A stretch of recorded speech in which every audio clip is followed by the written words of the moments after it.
নমস্কার সবাইকে। আমাদের আগামী অনলাইন ক্লাসটা কিন্তু শুরু হচ্ছে মে মাসের 23 তারিখ থেকে।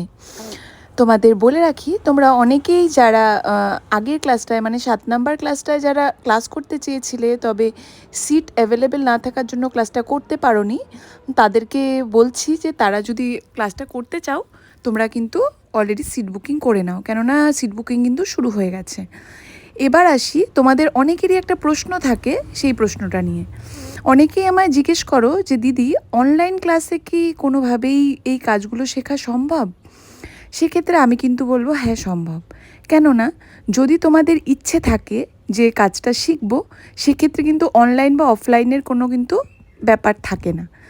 এই কাজটা নিপুণভাবে শিখতে গেলে সবথেকে যেই জিনিসটা বেশি দরকার, সেটা হলো ধৈর্য আর প্রচুর পরিমাণে পরিশ্রম।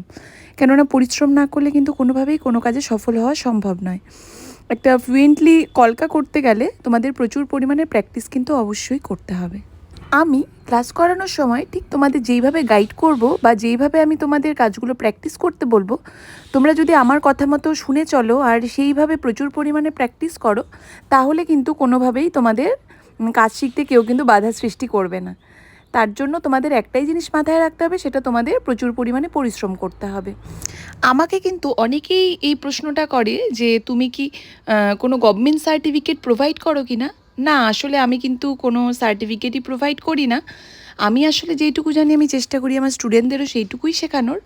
তো তোমরা যারা পরের ক্লাসে চাইছো যে ক্লাসটা করবে, তারা কিন্তু দেরি না করে ঝটপট সিটটা বুকিং করে নিও। আর নিচে তো নাম্বার দেওয়াই আছে, সেখান থেকে তোমরা নাম্বারটা নিও, নাম্বারটা নিয়ে কিন্তু তোমাদের সিটগুলো বুকিং করে নিও। ভালো থেকো সবাই।